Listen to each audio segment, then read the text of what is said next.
we're going over some epic strategies. And if you want to access this entire credit sweep cheat sheet playbook, you can access it right in the pinned comment section of my Telegram channel. You'll get all 4 pages. But look, you guys are doing this incorrectly. And I know that you're disputing incorrectly because of the questions that you ask me in the comment section of my videos. So this is the reason why we're going over this information. And why can I say this? Because I've been doing this for 15 years. And the reason that you are not getting results directly relates to the method that you're using. There's a very specific way that you need to be disputing late payments and charge-offs. But if you want to learn step by step how to dispute and remove specific things like third-party collections, debt buyer collections, charge-offs, late payments, how to write the perfect dispute reason, how to write the perfect dispute letter, then you're going to want to access this. Let's go over removing charge-offs first. This is very specific in what you want to look for. So on the left side, we have what to look for. On the right side, we have the reason. And we're going to do the same thing for late payments, which is going to be above this. How to remove late payments. When you go to the CFPB, you want to make sure that you've exhausted all your remedies. You have your credit reports, your dispute letters, your violation log. You need to prove that you reached out to them and they did not do what they were supposed to by law, and therefore here's this and this proving that they need to remove it from your credit report. What you want to look for is going to be the date last paid. This is outside of blatant inaccuracies and violations such as 3 different balances, 3 different past dues, or past dues reporting on an account that was paid or something like that. You're going to want to start with the date last paid. You see, the date last paid is actually going to be what stipulates when the account is naturally going to fall off. So this has to be the same on all 3 bureaus. It's the date you last paid and never paid again. And if you dispute and then they go and change it, that is so that it stays on your credit report for even longer. You don't want to do that. You have to make sure that this is consistent from report to report. The next thing that you want to look at is going to be something like the date last reported. This is required to be updated when the credit bureaus, quote unquote, verify as accurate. If they verify but did not change this date to be when it occurred, it's likely that no investigation even happened to begin with. And yes, they will just do an automatic verification based off your address. Why is it so important to remove your personal information first? Because your negative accounts are attached to you by your personal information. So if you're not removing it, you're giving them a way to automatically verify. Another thing that you can look at is going to be the oldest late payment you can see on the credit report. Now, if you're using a site like Identity IQ, you only have 24 months. Why are you limiting yourself? You should be using My Free Score. Now, it shows 2 times more information than all these other sites like Identity IQ and Smart Credit. My partner link is down in the description and you can go sign up for it. That is going to give you the best possible chance, and that's going to be My Free Score now. Okay, the older the late payment, the harder it is to verify.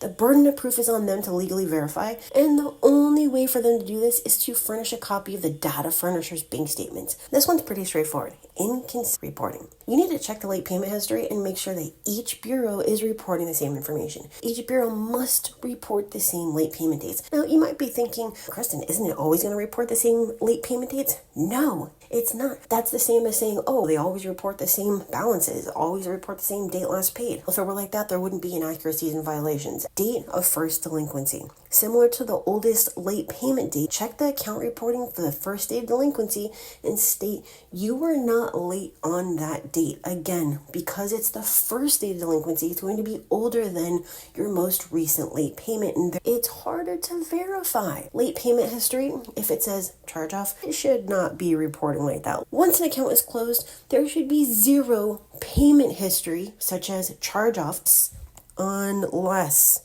you are actually paying on the account. There should be 0 late payments and 0 further activity, okay? The reason that you see it saying charge off in the payment history is because you didn't pay it. There's a balance, and therefore the credit bureaus automatically report it as continued activity. Well, a monthly payment is going to be something you definitely want to look for. So there should be no monthly payment on a closed account, such as a charge off. When there's a monthly payment, it changes your total amount that you're paying every month in the summary, and you can actually be denied credit just because it shows that you're paying more than you actually are. Sold or transferred should not have a past due on a transferred or sold account. Only the new furnisher, such as the collector, should report the balance. So an example of this would be, let's say that you had a Capital One account, you didn't pay, it was charged off, it was sold to Portfolio Recovery, right? Because they're the debt buyer. They are the one that is supposed to be reporting the balance. Now, there's another thing you should know about it. They should not be reporting a past due. A collection is already past due. It should not have a past due on there. So when Portfolio reports now,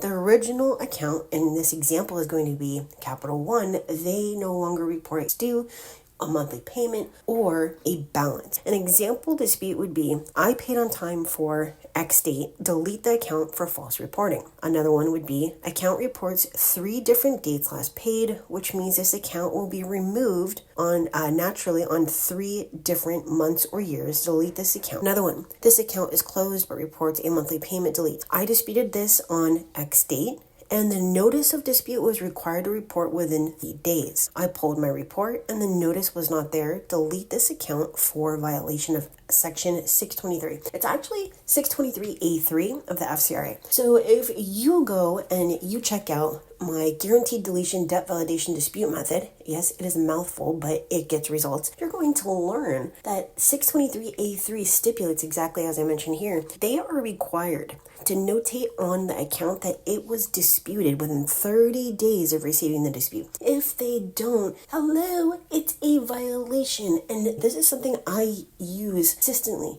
Secret number 3 is removing late payments. It's so much more than just sending out some letter that you found online. It's not going to work. You're not going to get results. And they're just going to verify, or they're going to ban you from disputing because they don't want to deal with you. The credit bureaus are not there to remove your negative items. They're there to make money off of you, keep you in the subprime market. And that is to stop thinking that you can just arbitrarily send out some letter and you're going to get magic results. It doesn't work like that. Similar to removing charge-offs, we're going to have a couple of the same things. Oldest late payment that you can see on the report. The older the late payment, the harder it is to verify. So again, you are choosing the oldest late payment. So if you can see back 24 months, and that's the first one that you have, you're going to say, I was not late on X date, because they cannot verify it. Inconsistent reporting. Let's say that TransUnion shows that you were late on this date, but X reports that you paid on time, and it reports that you were 60 days late. Those are 3 different statuses. They cannot have that. Data first,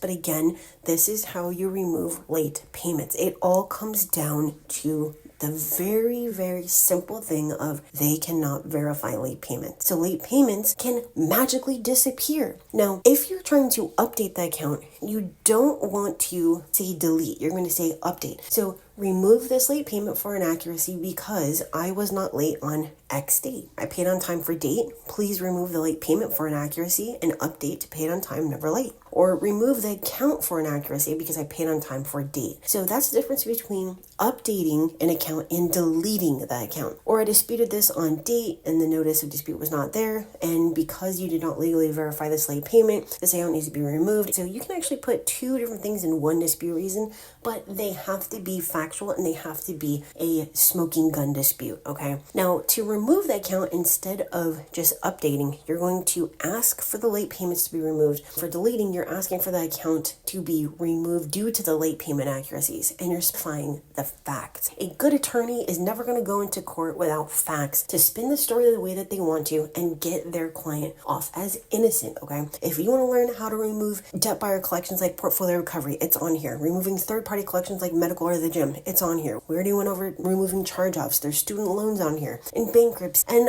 the proper way to write a dispute letter and what you should be looking for to remove those student loan collections and why you shouldn't be disputing online. This is a step-by-step how to dispute the negative items in your credit report and get it removed. Even what to include in your dispute letter. So look, you can find out why this specific structure works, what your why paragraph is, how to dispute your accounts and reasons, what a one-line closing is, all of the different things that you should be going through in the checklist before you send out your dispute, how to easily write that first paragraph, how to write the perfect letter, how to write the perfect reason, how to structure it. This is literally example upon example of how to take the information from your credit report and plug it into the Gerald formula, which is action, justifier, element, reason, outcome. This can't get any easier. It's as simple as going to Telegram, accessing this right now, and it's yours for free, just because that's what I do. And I'm here to help you stop that vicious cycle